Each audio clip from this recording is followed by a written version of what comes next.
Hello, this is Sharon, and it's May 7th, reading from the Somerset Spectator. The first story: Swansea plans to clean up its former landfill to stop environment damage. What to expect? Story by Emily Sherney. The Old Town landfill that operated in the 1970s until 1981 and was inactive by 1983 hardly resembles a trash heap these days. But some waste remains that could pose an environmental hazard to the surrounding wetlands. The 22-acre area along Sears Road is privately owned by Paul LaFlame and his wife Michelle. The footprint of the former landfill spills over onto town-owned land. According to earlier reports from 2013, it was discovered that the dimensions of the former town landfill were wider than originally expected after test borings were made at 34 locations around the site. At the time, the LaFlames, who were paying close to $20,000 in property taxes on, quote, unusable land, sought to reach an agreement with the town to cap the landfill with contaminated soils. It was last reported that the town was in the process of hiring its own consultants to review options and determine next steps in regard to capping the landfill and creating a barrier between underground remnants of waste and the environment. Paul LaFlame suggested a solar array on top of the mound covering the landfill could be a solution. Now, over a decade later, he may be getting his wish. Charter Contracting Company specializes in complex environmental remediation, civil construction, and brownfield redevelopment. At the April 14th meeting of the Conservation Commission in the Swansea Police Station, the company, which represents LaFlames, held a public hearing following a presentation about its proposed plans, risks, and potential new uses for the former landfill. What's in Charter's plans? In 1983, only 10 acres had been capped with fly ash, leaving the remainder of the site untouched. It is now overgrown with trees and vegetation. Charter has 3-phase plans to complete corrective actions required to cap the landfill in accordance with Massachusetts Department of Environmental Protection solid waste management regulations. The company will also restore wetlands by removing waste from those areas. A 40 mil layer of low permeable textured high density polyethylene plastic polymer, or HDPE, will come between a subgrade layer and gas vent layers of soil, lining it away from a sandy secondary drainage layer and the topsoil. The layers range from 6 to 18 inches.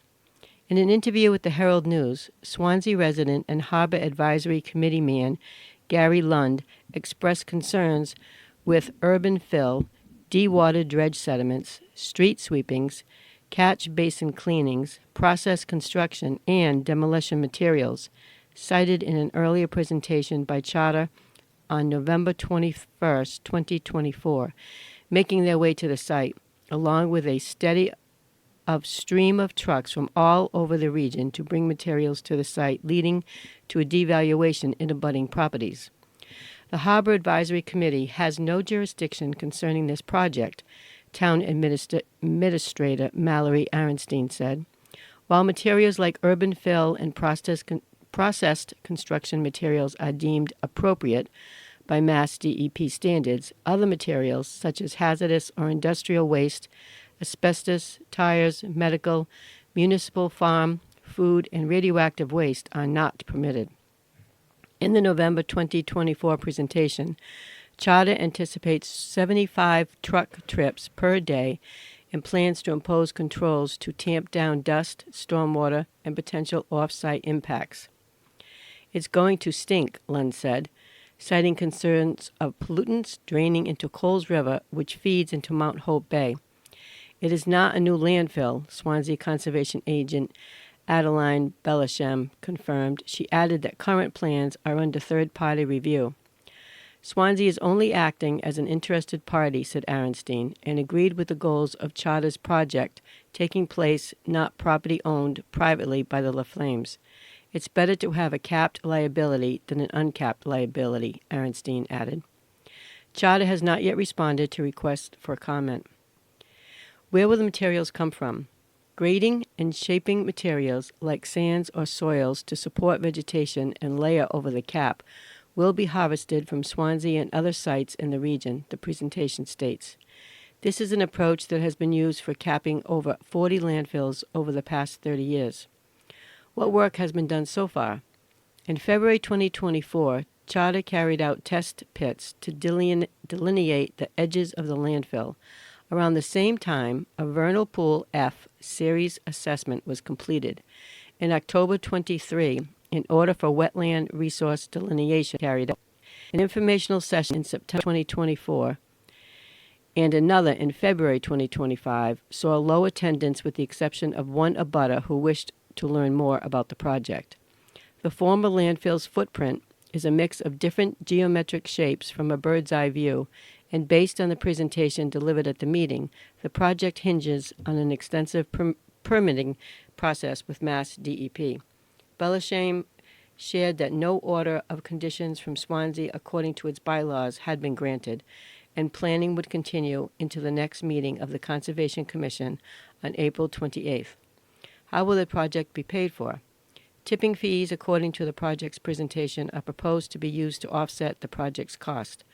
Early reports from 2013 anticipated costs of the project at $225,000 per acre, or a total of $4,905,000 for the 21.8 acres found under the Flams property. The town is not responsible for project costs. What will it look like once complete? Rather than an enormous mound that has been rumored to rise 30 to 50 feet high across from RK Swansea Place that houses Target on Route 6, the landfill cover-up is expected to rise 22 feet with reinforced slopes that will prevent the cap from settling into nearby wetlands. 3 stormwater basins will be permanently installed at the site. Ultimately, Charter's presentation pointed to the productive reuse of the land, whereas Paul LaFlame had envisioned, solar, photovoltaic, and battery storage could be added. Ready for a taste of summer? When Greater Fall River ice cream spots open for the season. Article by Ashley Schuler. A bright new season is finally upon us, and spring fever has officially set in. There may still be a nip in the air, but there is also the aroma of fresh waffle cones, heralding the return of our favorite warm weather destinations and activities. Ice cream shops have already begun popping back around the South Coast, serving up nothing but good vibes at these go-to sweet retreats. Time to shake off those winter blues. Here's a roundup of what's open and when you can get your first taste of summer. Somerset Creamery, opening March 12th. Somerset Creamery has already started scooping up their popular lineup of ice cream, coupled with their freshly made waffle cones and bowls at both of their Somerset locations, kicking off their spring season on March 12th. The menu features roughly 45 classic and creative flavors of hard ice cream, including sherbet, frozen yogurt, and dairy-free vegan options. Crowd pleasers at Somerset Creamery include coffee Oreo and their beloved cranberry bog ice cream, a flavor unique to the creamery. Other unique ice cream flavors you'll find here include carrot cake in the spring, s'mores in August, Indian pudding in red velvet, and a popular limited-time flavor made in July. The next store that's open is Eskimo King on 29 Market Street in Swansea. The hours are Sunday through Thursday, noon to 9 p.m. The spring opening marks an extra special season for the Swansea fixture as they raise their cones to 25 years. In honor of this milestone, owners said folks should keep an eye out on their Facebook page for specials and events popping up throughout the season. You can always rely on their tried-and-true staples, an array of hard ice cream, over 350 soft-serve flavors, shakes, ice cream cakes, and pies. Eskimo King is also known for its eye-popping, over-the-top Sunday Fun Day specials that rotate each week.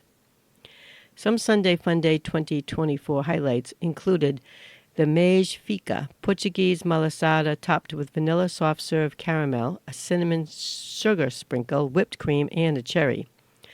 Blondies Have More Fun, which is vanilla soft-serve with hot fudge, mini chocolate chips, and Vienna's delicious blondies.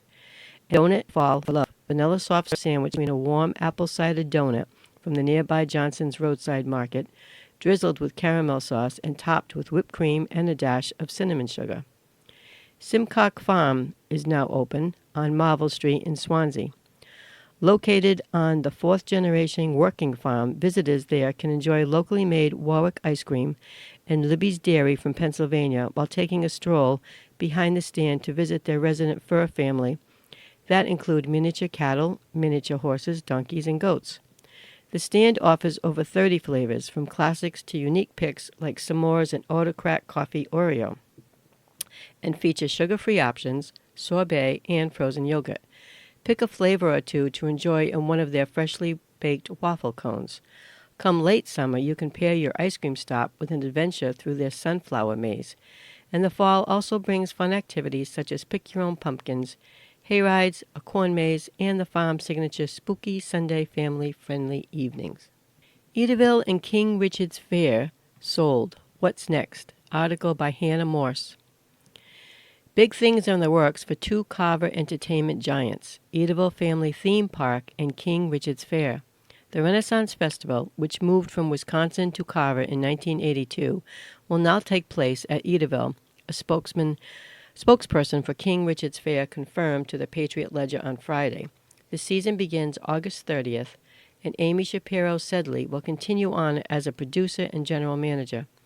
Cast auditions are already happening, and tickets for the fair are on sale. Edaville, as it was, will be no more. Most of the amusement rides at Edaville will be up for auction on April 30th, according to a flyer from Norton of Michigan Auctioneers. Auction items also include animated dinosaur statues and a shooting gallery. The new owner will be keeping the larger trains that travel around the park, auctioneer Dan Sato said. The flyer notes that the purpose of the auction is, quote, due to the retheming and redesign of this successful park. All the rides must be off-site by May 15. Who bought King Richard's Fair and Edaville? A web of Delaware limited liability companies under the name of Lancelot Entertainment Boston has acquired both Edaville and King Richard's Fair over the last several months. The stated purpose of business listed by one of the Lancelot Entertainment companies is, quote, operation of Renaissance Fair festivals and investments, end quote. How much did Edaville sell for? According to a deed, Lancelot Entertainment Edaville Real Estate Holdings purchased Edaville's nearly 250 acres surrounding 5 Pine Street on February 19th for $8.7 million. Edaville, named after cranberry grower Ellis D. Atwood, started as a cranberry farming operation in 1947 and transformed into a hands-on historical steam locomotive experience. But in recent years, the park struggled financially and was even considered for redevelopment. There are at least 3 other Lancelot-branded limited liabilities under the main umbrella. 3 managers of these companies currently or formerly worked for a Boston-based private equity firm. The firm told the Patriot Ledger it is not affiliated with Lancelot. King Richard's Fair duel in court. Meanwhile, a lease dispute shakes out in federal court. Lancelot purchased King Richard's Fair in August 2024. The amount was not immediately clear. The company was in the midst of lease negotiations with 2335 Main Street landowner Alphonse D'Amico ahead of the 2025 season, which will run for 8 consecutive weekends from August 30th through October 19. But a week after closing on Edaville, Lancelot sued D'Amico over King Richard's Fair, alleging a scheme to unlawfully seize the business for himself and put together a competing event, according to a complaint filed in Massachusetts District Court. This is akin to forcing the Rockettes out of Radio City Music Hall, then hiring a ragtag bunch of amateur dancers to stage an imitation Christmas spectacular under the same branding, the complaint said. King Richard's Fair started more than 4 decades ago, ultimately becoming the longest-running Renaissance fair in the region. It has been held at 235 Main Street since 2000, leased on 80 acres of land owned by D'Amico. The property includes permanent structures. On February 20, Lancelot said it was blindsided when D'Amico ended lease negotiations and a week later changed the locks on the company's office trailers and kitchen, the complaint said. Lancelot and D'Amico agreed on a plan for the company to remove its personal property, according to an amended complaint. The company alleges D'Amico violated parts of the Lanham Act, which established the system for trademark registration, breach of the implied covenant of good faith and fair dealing, as well as tortuous interference with business relationships and contractual relations. The case is ongoing. The Patriot Ledger attempted to contact representatives for Edaville, King Richard's Fair, and Lancelot Entertainment. Calls and emails were not immediately returned. For fourth time, Somerset votes on fluoride in their drinking water. How safe is it? Article by Dan Medeiros. For the fourth time in less than 2 years, Somerset voters have defeated a controversial citizens' petition that would have removed fluoride from the town's water supply. At a special town meeting held Saturday morning at Somerset Berkeley Regional High School, voters were asked whether they favored having the town seek an exemption from state law governing the fluoridation of drinking water. The item failed 192 votes to 150 votes. The article, originally second to last on the meeting warrant, was second to be discussed after Selectman Jameson Souza successfully moved to have it heard much earlier in the lineup, with more citizens present, bringing the matter before voters about 20 minutes into what wound up a 4-hour, 30-minute event. This article has been in front of us many times, and it's always been at the end of the meeting, Souza said. I feel it should be heard with the majority of the public here at the meeting. Discussion of fluoride in Somerset water was limited. Only a handful of citizens were able to speak, either for or against fluoridation, before discussion was closed. Among them, Sandra Krauner Mitra, a retired biology teacher, who said it was imperative that the town continue adding fluoride to its water supply. It benefits the general public as it helps to prevent tooth decay in the general population, she said. As I have said previously, people of my generation are going to be the first generation in history to die with all our teeth. Other speakers spoke in opposition, including Amy Rigtrup, who said she feels she has seen an increase of neurological disorders like dementia, Parkinson's disease, and multiple sclerosis. I can't directly say it's from fluoride, she said, but said environmental toxins could be to blame and suggested the town remove fluoride to protect our health. Town moderator Lucia Casey made it clear that, per the language of the article, quote, we're not banning anything at this point. We're sending it to the legislature and having the legislature ban it. That's the way it works, end quote. When one speaker asked to hear from the town water department, Casey also noted that that was not within the purview of the article. With a voice vote too close to call, a standing vote count was taken. As those opposed to the article stood, the crowd became audibly agitated, and Casey had one person ejected from the auditorium. Somerset fluoride ban has failed 4 times. Somerset voters have heard the same or nearly the same article 3 times before. Previous petitions, all by Elizabeth Paskowski, made their way into the annual town meeting agenda in May 2023, the special town meeting agenda in November 2023, and the annual town meeting in May 2024. The previous votes failed by 54 to 80 votes in May 2023, 20 to 53 votes November 2023, and 20 to 37 votes May of 24. Saturday's vote represents the largest vote Somerset voters have taken on the fluoridation issue in recent years. The issue arises as Robert F. Kennedy, Jr., who was claimed without scientifically valid evidence that fluoride in U.S. water systems has been linked to a host of medical conditions. He's being nominated for Secretary of Health and Human Services under President Donald Trump. Kennedy has promised to remove fluoride from water supplies nationwide. Fluoride has been added to Somerset's water supply since 1968. What does the Mass state law actually say about fluoridation? Massachusetts General Laws, Chapter 111, Section 8C, governs fluoridation of public water by the Department of Public Health.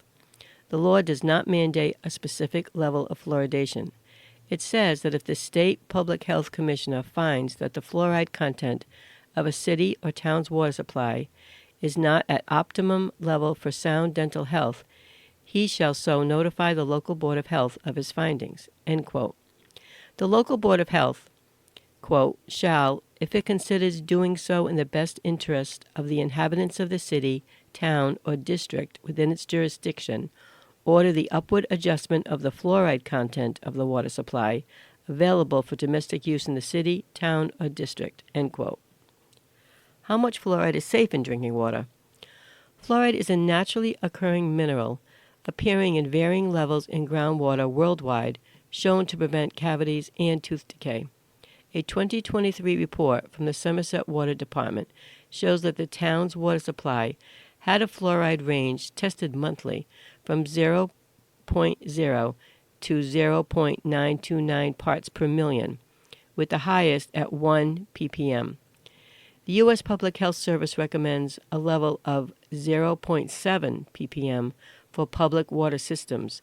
The most recent water quality reports available for Fall River and New Bedford show both cities maintain fluoride levels at 0.7 ppm. A recent review by the National Toxicology Program from 2024 and a meta-analysis published in the Journal of the American Medical Association Pediatrics suggested that high amounts of fluoride in excess of 1.5 ppm was associated with, but did not necessarily cause slightly lower IQ scores in children. The review looked at studies primarily from China and India, along with a few other studies from Canada, Iran, Mexico, and other countries. An association indicates a connection between fluoride and lower IQ. It does not prove a cause and effect, the NTP monograph reads. Stop and go. Are local government and school board meetings getting too long? Some say limits needed. Article by Emily Sherney. Public meetings where citizens are invited and free to express their views and opinions are sites of democracy at play in municipal government. But the often notable length of these meetings and the number of articles up for discussion could also discourage some people willing to engage civically. Monthly meetings at the Fall River Public School Committee average 3 hours, with many attendees leaving the audience before the meeting ends. School committee member Shelley Pereira noted the length of the committee's full-body meeting during a parent and community outreach subcommittee meeting on February 26, calling the meetings, quote, excessively long, inappropriate, and taking up an exorbitant amount of time, end quote. Other members on the school board have a different point of view, saying some meetings require thorough questioning and discussions and are democracy at work, end quote. Are local meetings getting too long? School committee members Thomas Corey recalled his 30 years as an educator on the inside. He's serving his third term on the school board. We've always been inclusive and transparent with the public, he said, but at times discretion is used. Corey says he's very proud of the school board's record and dedication to serving students, but said when it comes to the length of school committee meetings, quote, no, I'm not happy with the length of the meetings, end quote. Corey cited Massachusetts General Laws, Chapter 71, within which there are rules governing school councils to, quote, focused agendas and discussion. In November of 2023, a town meeting in Swansea with 53 million municipal complex on the agenda stretched to 4 hours, with a 90-minute recess just to allow citizens to enter the jam-packed venue at Venus de Milo. It was such a laborious undertaking that a local artist made T-shirts to commemorate the occasion, reading, quote, I survived the Swansea town meeting, end quote. In Somerset, school committee member Victor Machado has submitted a petition for the town's consideration on holding town meetings to a 4-hour time limit and to bar any new article from being heard after 10:15 p.m. Most people have to go home to work the next day, he said in an interview with the Herald News.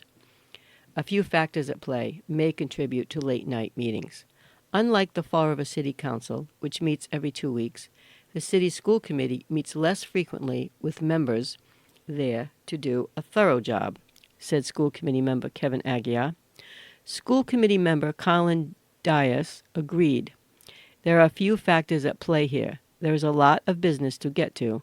I don't mind the long meetings. It's what I signed up for, and I love the job and serving the community, he said. We have extensive deliberations because there is passion for our city. Dialogue between members prompts questions, said Dias, and those answers, often with input from other municipal officials, help maintain public transparency and are cornerstones of our democracy and are the cornerstones of good government, Dias said. Once monthly meeting dialogue heard by the full panel may only be partly to blame for long meetings. Corey pointed out that we all serve on 3 subcommittees at least, and the subcommittees meet accordingly, end quote. In March, Corey said he's attended 2 subcommittee meetings, 2 special meetings, and a regular school committee meeting. Town meetings in Somerset face concern of a lack of public participation. Machado said Somerset town meetings run, quote, extremely long. Town meetings have historically run for 4, sometimes 6 hours. My concern is people will come to a meeting, and once it's too long, they will go home, leaving the final 40 to 60 people making decisions that impacts the town, Machado said. Town meeting is a great form of government, but the current way that we're going is broken, he said. Part of his petition would have a quorum mandating at least 100 citizens be present to vote on and discuss articles. That represents about 1% of Somerset's registered voters. If less than 100 people are in attendance, he says, quote, no action should be taken. Machado said typically 400, but anywhere between 300 and 500 residents turn out for the meetings, but that number dwindles to double digits as the clock keeps ticking. Machado said keeping the meeting moving along, including limiting repetitive or tangential discussion, is the job of the town moderator. He added that if a meeting runs over the time limit, another meeting will be necessary to address remaining articles. Everyone should have the right to hear themselves or be able to speak their mind at town meeting, he said, with limitations on how long a citizen is at the mic. Board members, said Machado, could filibuster until attendees leave early, thereby driving down the number of votes. He added that senior citizens, hesitant to drive at night, may affect attendance. For the last town meeting, the Council on Aging provided free bus service for the elderly, but no one requested a ride. The town meeting held on Saturday, February 8th, worked well, Machado said, but not better than its usual Monday night. Machado recalled that the turnout was the same, though numbers may have been affected by the Super Bowl the day after. But, Machado said, he believed it's the items on the agenda that truly draw a crowd. Machado's petition will be determined at the next town meeting in May. Dias, decorum, not meeting length, is the real problem.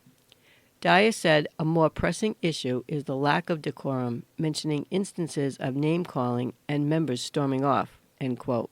He railed against policy proposals that limit deliberation, saying, quote, school committee members should always have the ability to ask questions, end quote.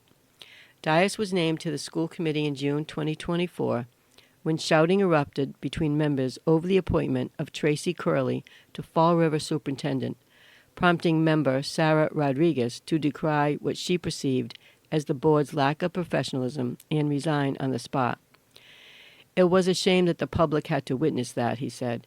Education, Corey added, is a moving target, and times have changed with new trends to deliberate since 1986, said Corey, when he began his career at BMC Durfee High School.